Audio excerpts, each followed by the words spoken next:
नमस्ते बच्चों, कैसे हैं आप? मैं आपकी हिंदी विषय की अध्यापिका नीलिमा इक्का। आज मैं आपको हिंदी में पाठ 7 काबुली वाला पढ़ाने जा रही हूँ। इस पाठ में लेखक अपनी छोटी सी बेटी मिनी के बारे में बातें बता रहे हैं। मेरी 5 साल की लड़की मिनी से पल भर भी बोले बिना रहा नहीं जाता था। एक दिन वह सवेरे सवेरे ही बोली, बाबूजी, रामदयाल दरबान है ना, वह काक को कौवा कहता है। वह कुछ जानता नहीं ना बाबूजी। मेरे कुछ कहने से पहले ही उसने दूसरी बात छेड़ दी। देखो बाबूजी, भोला कहता है आकाश में हाथी सूर से पानी फेंकता है, इसी से वर्षा होती है। अच्छा बाबूजी, भोला झूठ बोलता है ना। और वह फिर खेल में लग गई। मेरा घर सड़क के किनारे है। एक दिन मिनी मेरे कमरे में खेल रही थी। अचानक वह खेल छोड़कर खिड़की के पास दौड़ गई और जोर से चिल्लाने लगी, काबुली वाले, ओ काबुली वाले। कंधे पर मेवों की झोली लटकाए, हाथ में अंगूर की पिटारी लिए एक लंबा सा काबुली वाला धीमी चाल से सड़क पर जा रहा था। जैसे ही वह मकान की ओर आने लगा, मिनी जानकर भीतर भाग गई। उसे डर लगा कि कहीं वह उसे पकड़कर ना ले जाए।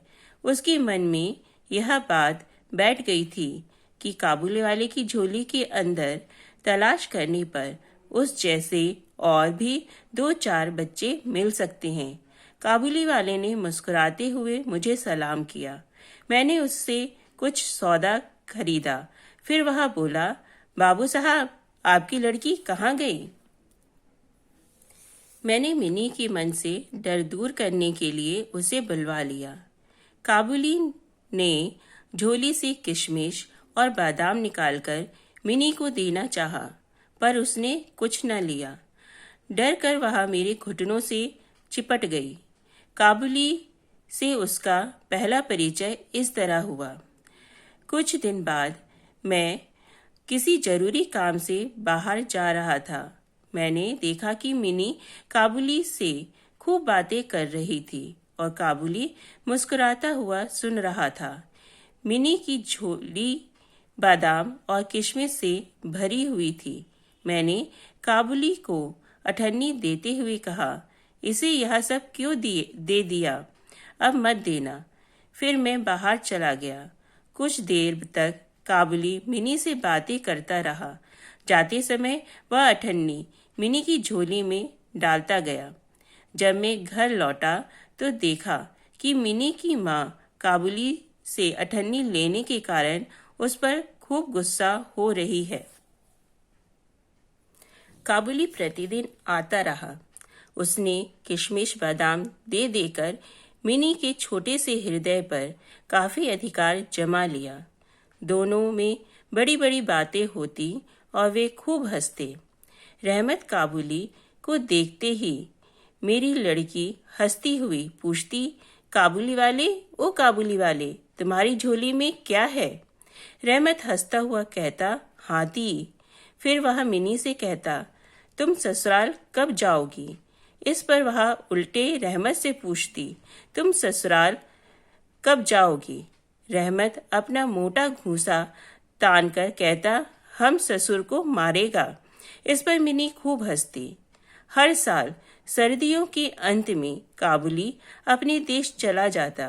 जाने से पहले वह सब लोगों से पैसा वसूल करने में लगा रहता।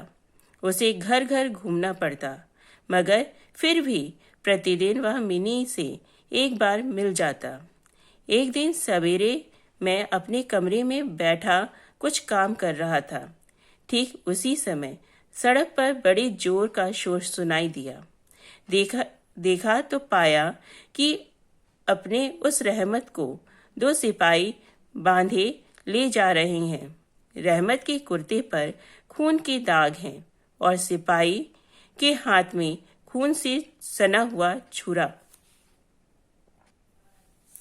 कुछ सिपाही से और कुछ रहमत के मुंह से सुना कि हमारे पड़ोस में रहने वाले एक आदमी ने रहमत से एक चादर खरीदी थी। उसके कुछ रुपए उस पर बाकी थे जिन्हें देने से उसने इनकार कर दिया था। बस इसी पर दोनों में बात बढ़ गई और काबुली ने उसे छुरा मार दिया।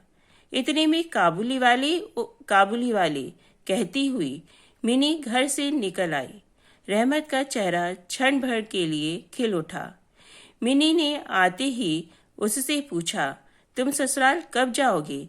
रहमत ने हंसकर कहा, हाँ, वहीं तो जा रहा हूँ। रहमत को लगा कि मिनी उसके उत्तर से प्रसन्न नहीं हुई। तब उसने मुंह घूसा दिखाकर कहा, ससुर को मारता पर क्या करूं, हाथ बंधे हुए हैं। छुरा चलाने के अपराध में रहमत को कई साल की सजा हो गई। काबुली का ख्याल धीरे धीरे मेरे मन से बिल्कुल उतर गया और मिनी भी उसे भूल गई। आज मेरी मिनी का विवाह है। लोग आ जा रहे हैं। मैं अपने कमरे में बैठा हुआ खर्च का हिसाब लिख रहा था। इतने में रहमत सलाम करके एक और खड़ा हो गया। पहले तो मैं उसे पहचान ही ना सका। उसके पास ना तो झोली थी और ना ही पहले जैसी खुशी। अंत में उसकी ओर ध्यान देकर पहचाना कि वह रहमत है। मैंने पूछा, क्यों रहमत, कब आए? कल ही शाम जेल से छूटा हूँ, उसने कहा। मैंने उससे कहा, आज हमारे घर में एक जरूरी काम है, मैं उसमें लगा हुआ हूँ। आज तुम जाओ, फिर कभी आना। वह उदास होकर जाने लगा, पर दरवाजे पर रुककर बोला, जरा बच्ची को नहीं देख सकता? शायद उसे यही विश्वास था कि मिनी अब भी वैसे ही बच्ची है। वह पहले की तरह काबुली वाले चिल्लाती हुई दौड़ी चली आएगी। मैंने कहा, आज घर में बहुत काम है, आज उससे मिलना न हो सकेगा। वह कुछ उदास हो गया और सलाम करके दरवाजे से बाहर निकल गया। मैं सोच ही रहा था कि उसे वापस बुलाऊं।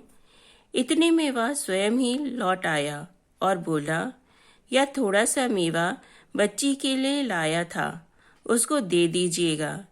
मैंने उसे पैसे देने चाहे, पर उसने कहा, आपकी बहुत मेहरबानी है बाबू साहब, पैसे रहने दीजिए। फिर जरा ठहर कर बोला, आपकी बेटी जैसी मेरी भी एक बेटी है। मैं उसकी याद करके आपकी बच्ची के लिए थोड़ा सा मेवा ले आया करता हूँ। मैं यहाँ सौदा बेचने नहीं आता। उसने अपने कुर्ते की जेब में हाथ डालकर कागज का एक टुकड़ा निकाला।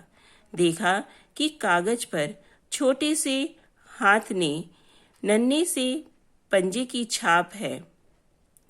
हाथ में थोड़ी सी कालिख लगाकर कागज पर उसकी छाप ली गई है।